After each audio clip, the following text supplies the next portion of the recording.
Привет, с вами Каска. Как ты знаешь, вышла Dying Light 2. Оптимизация, на мое мнение, очень даже неплохая, то есть многие видеокарты ее потянут без особых проблем. Помимо всего прочего, еще у нас есть куча неплохих параметров, которые делают неплохой буст по FPS. Не будем тянуть время, залетаем в игру, нажимаем параметры, переходим на вкладку видео, оконный режим, ставим полный экран, разрешение по соотношению к твоему монитору. Если ПК у тебя очень слабый, можешь поставить разрешение 1280 на 720. Картинка будет, конечно же, пиксельная, но FPS прибавится почти в 2 раза. Вертикальная синхронизация, я лично ее отключаю, потому что когда она включена, мне кажется, что мышка у меня тормозит. Режим масштабирования, здесь ничего сложного нет. Если у тебя видеокарта от RTX, значит есть поддержка DLSS. Если, допустим, у тебя 2060, можешь поставить либо сбалансированная, либо производительность. Если у тебя 2070 супер, 3060 Ti, то можешь ставить спокойно DLSS качество. Я лично так и делаю. Но если у тебя видеокарта от AMD, либо GTX версии, то у нас здесь есть FSR. Кто не в курсе, это аналог DLSS, только работает на всех видеокартах. В принципе, все то же самое. Я рекомендую сначала ставить FSR качество, применить настроечки и проверить, сколько у тебя по FPS и вообще как работает игра. Если есть просадки по кадрам, ставишь FSR баланс. Но если прям супер слабый ПК либо ноутбук, то уже можешь поставить FSR производительность. Картинка, конечно, не самая приятная. Я же ставлю либо без апскейлинга, либо же DLSS качество. Зернистость. Тут по желанию, хотя я включал, проверял, что-то я вообще ее не вижу. После этого нажимаем на клавишу F,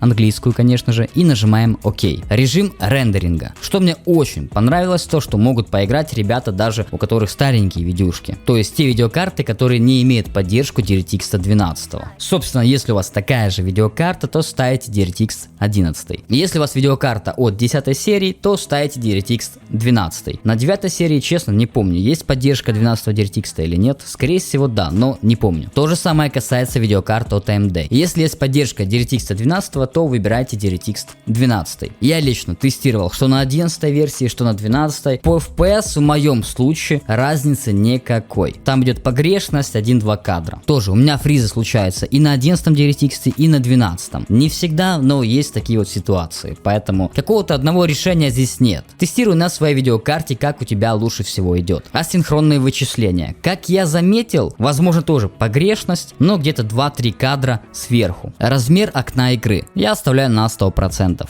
Поле зрения. Какое-то значительное влияние на FPS я лично не заметил. Если делать сравнение с 0 и 20, то разница 2-3 кадра. Но играть на нуле лично мне вообще неприятно. 20-ка самое то. Ну и начинается самое интересное. Сразу скажу то, что результаты на моей системе и на вашей могут быть абсолютно разные. Допустим, некоторые параметры настроек у меня вообще на FPS никак не влияют. У тебя может быть совсем наоборот. Поэтому настроечки можешь поставить плюс-минус, как и у меня, и после этого уже отталкиваться от своей системы. Естественно, если ПК у тебя очень слабый, ставишь все на самое-самое низкое. Все не нужно, отключаешь. Если ПК у тебя средний и выше, то делаем следующее. Качество сглаживания. Прыгал, бегал, тестировал. Какое-нибудь влияние на количество кадров я не обнаружил. Поэтому оставляю на высокое. Качество размытия в движении. Конечно, на FPS не влияет, делаешь на свое усмотрение. Качество частиц. То же самое. На FPS никак не влияет. Я оставляю на высокое. Качество теней от солнца.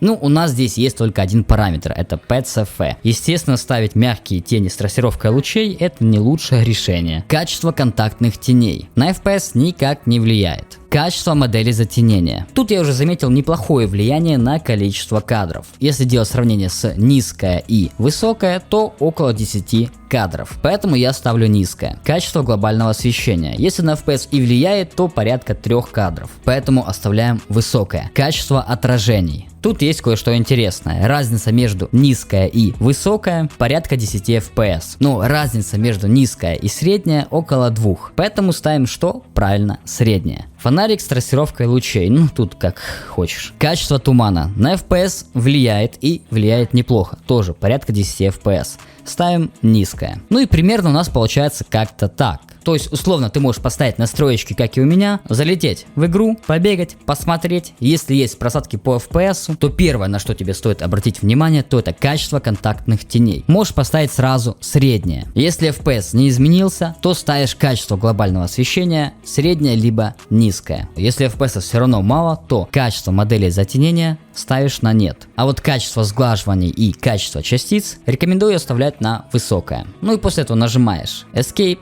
еще раз Escape и окей. И ни в коем случае не забывай за режим масштабирования. Допустим, поставил настроечки, как и у меня, и ставишь FSR на качество. Если у тебя видеокарта RTX, то DLSS качество. И будет у тебя отличная картинка с минимальной просадкой по FPS. После того, как настроили графику Dying Light 2, мы качаем архив по ссылке в описании и перекидываем папку на рабочий стол. Здесь у нас есть две папки: приложение MSI Util V3 и схема питания. Сначала давайте откроем текстовый документ. Если у тебя уже есть схема питания максимальная производительность, тогда пропускаешь этот пункт. Если нет, то копируем команду, нажимаем PKM, копировать, PKM на пуск, Windows PowerShell администратор, да, нажимаем Ctrl плюс V и Enter, закрываем и закрываем, нажимаем поиск, пишем панель управления, электропитание, показать доп. Схемы и ставим галочку на максимальная производительность. Теперь открываем Steam, переходим на библиотека, ищем Dying Light 2, PKM, свойства, убираем галочку с игровой кинотеатр, переходим на локальные файлы, обзор, открываем папку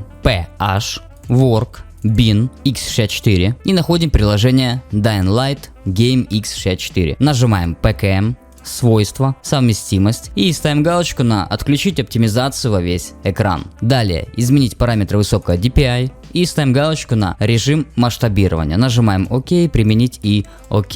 Копируем путь к самой игре, PKM, копировать, нажимаем поиск, пишем настройки, графики. Если у тебя есть аппаратное ускорение, тогда можешь включить эту функцию. После всех этих настроек не забудь обязательно сделать перезагрузку своего ПК. Если ты стримишь Dying Light, тогда не стоит включать аппаратное ускорение. Для тех, у кого ноутбуки, нажимаем обзор и вставляем наш скопированный путь и нажимаем Enter. Дальше приложение Dying Light нажимаем добавить, параметры и ставим галочку на высокая производительность. То есть здесь будет указана ваша видеокарта. Нажимаем поиск, пишем Xbox Game Bar, настройки, создание клипов. И если у тебя стоит галочка на записывать в фоновом режиме, обязательно ее убираешь, потому что может кушать неплохо FPS. После этого нажимаем закрыть и закрыть. Если у тебя видеокарта от Nvidia, нажимаешь PKM на рабочем столе, панель управления Nvidia. Если видеокарта от AMD, чуть позже покажу настроечки. Мы же переходим на регулировка настроек изображения. Ставим галочку на пользовательские настройки с упором на производительность. Открываем управление параметрами 3D. Здесь нас интересует всего лишь пару настроечек по типу GP рендеринг.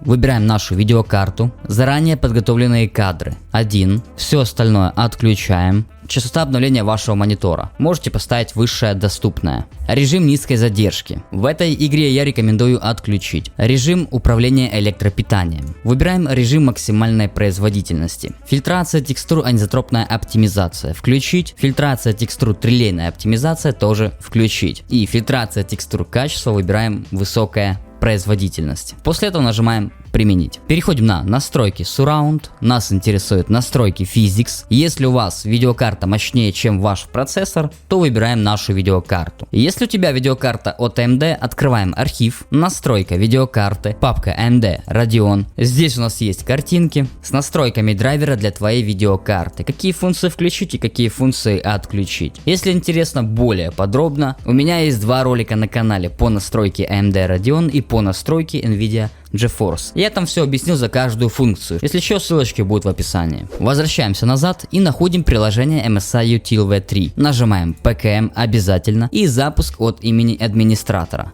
Да, здесь находим нашу видеокарту, ставим галочку на MSI, приоритет выбираем High и нажимаем Apply. Только будьте внимательны, как вы сделаете переустановку видео драйвера, там допустим новый какой-нибудь выйдет, драйвер вы его поставите, точнее установите, то у вас сбросится MSI Mod Utility. После установки нового видео драйвера заходите снова в MSI Mod и делаете то же самое, то есть ставим галочку на MSI и выбираем High. Дальше просто закрываем. Ну и наконец-то самое...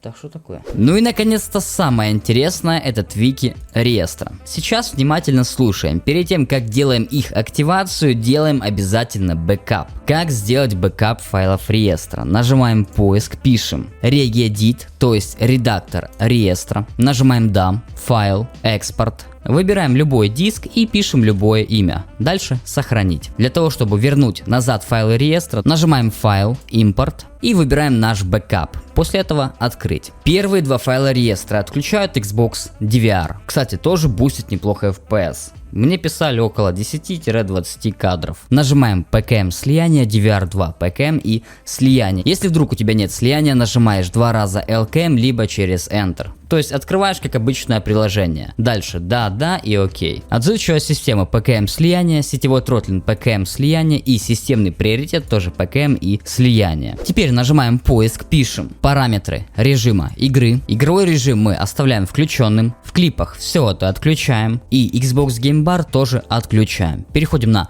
главное, конфиденциальность. Опускаемся в самый низ и находим фоновые приложения. Здесь мы обязательно отключаем Xbox и Xbox Game Bar. При желании можешь сделать как и я, то есть подключать весь этот ненужный хлам. Либо же вообще отключить все фоновые приложения. Кстати, если у тебя загружен процессор на все 100%, есть один неплохой вариант. Помимо программы Quick CPU, можно сделать кое-что с виндой. Открываешь мой компьютер, свойства системы, доп. Параметры системы, вкладка быстродействие, параметры и ставим галочку на обеспеченное лучшее быстродействие. То есть ты отключаешь все эти эффекты, анимации и так далее. Переходишь на дополнительно, виртуальная память, изменить, выбираешь галочку с автоматически выбирать объем файла подкачки, выбираешь диск C, ставим галочку на размер по выбору системы, нажимаем задать и окей. После всех этих настроек делаешь перезагрузку своего ПК. Ну и последнее, что нужно сделать прям обязательно, это установка видеодрайвера. Если у тебя видеокарта от Nvidia, открываем GeForce Experience, переходим на драйверы, проверить наличие обновлений. Как ты можешь наблюдать, драйвера для Dying Light 2 уже вышли. Поэтому нужно сделать обязательно установочку этих драйверов. Ты их загружаешь, делаешь экспресс установка и перезагружаешь свой ПК. Если видеокарта от AMD, нажимаешь PKM на рабочем столе, Radeon Software, переходишь на вкладку обновления, качаешь последнюю версию драйвера, то же самое делаешь экспресс установку и перезагружаешь свой ПК. Как твой ПК включится, залетаешь Dying Light 2 и наслаждаешься, если не высоким FPS, то по крайней мере стабильной и четкой картинкой.